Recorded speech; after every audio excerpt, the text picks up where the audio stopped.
What's going on, guys? Hope you guys are doing well. My name is Rico, and if you haven't already, I want you to subscribe to the channel and hit that like button. I wanted to talk today briefly about the inverted yield curve. This is a term that has been thrown out over the past couple weeks, and I wanted to define what it means, the possible outcome of a yield curve inverting, and what to look for and possible solutions in regards to the yield curve inverting. Let's define what a yield curve or an inverted yield curve is versus a standard yield curve. So in the bond market, you have different terms of bonds. You have a 2-year bond, a 5-year bond, a 10-year bond, you have a 20-year bond, you have a 30-year bond. And a bond is essentially when you allow the government to borrow money. And the higher the term that you allow the government to borrow money, the more interest you get paid. Which makes sense, because obviously if a person allows the government to borrow money at a 20-year bond, you would think that they would get paid more interest than a person who allows the government to borrow money at a 2-year bond. It makes sense. So the more years or the higher the term of the bond, the more interest a person is paid. So a 10-year usually pays more interest than a 5-year. A 20-year pays more interest than a 10-year. A 30-year pays more interest than a 20-year. But when the yield curve inverts, an inverted yield curve is different. In an inverted yield curve, a 2-year bond can pay more than a 10-year bond, which is obviously, it's weird. It's weird because why would a 2-year bond, where someone is only investing in the bond for 2 years, pay more than someone who's investing in the bond for 10 years? That's weird, because obviously the person who is allowing the government to borrow money for 10 years, they are, putting on more risk, essentially, because they're allowing the government to have it for 10 years and not a shorter time frame.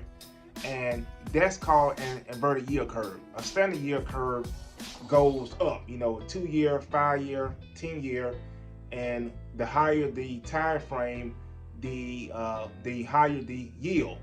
But when an yield curve inverts, it's different. A 2-year has a higher yield than the 10-year, and that's when the yield curve inverts, essentially. And I want to stick with the 2-year and 10, because that's the years that really the economists look out for, because that's the one that usually has the inverted portion or inverts. And over the past week, the yield curve has inverted, and the 2-year briefly inverted to where the 2-year had a higher yield than the 10-year. And this is very important. This is very important, because when this happens, when the yield curve inverts, even briefly, it signals that a possible recession is on the way. Over the past 30 years, when the yield curve inverts, we've had a recession. There's only been one time where we haven't had a recession when the yield curve inverts. But all the other times, we haven't had a recession. So this could signal a possible recession.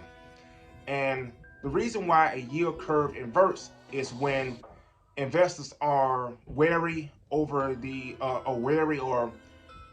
shows worry about the stock market or the market in general over the next couple of years.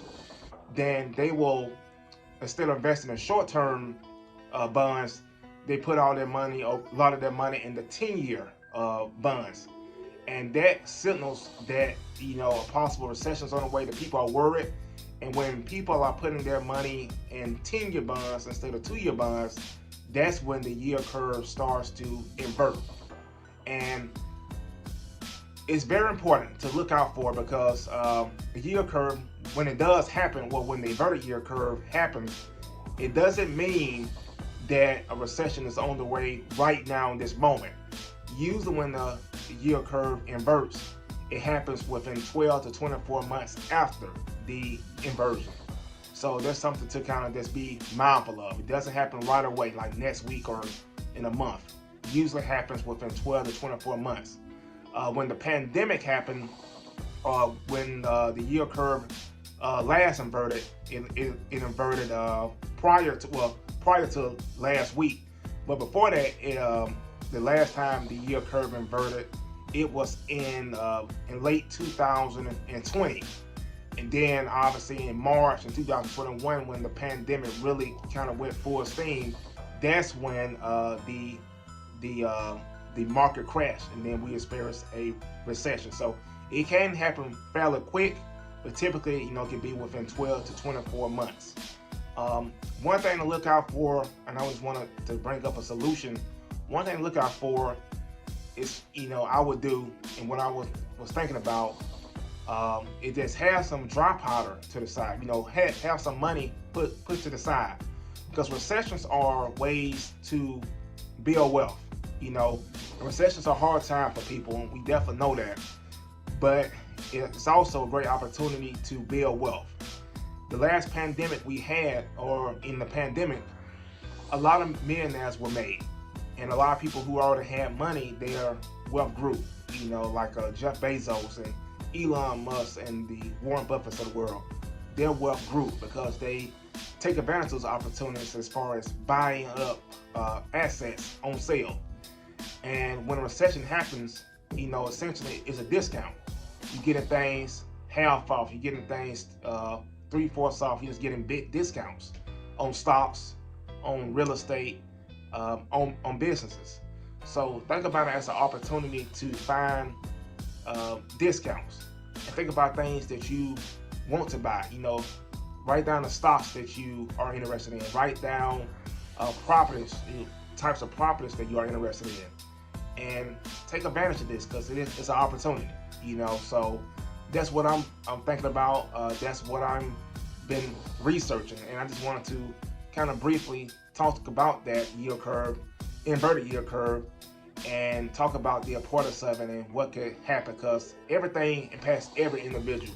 Whether you're wealthy, whether you are in the middle class. So it's very important to stay on topics and be knowledgeable about what's going on in the world, because everything impacts every individual. So just wanted to kind of share what the inverted yield curve means, and I hope you guys have a happy time investing.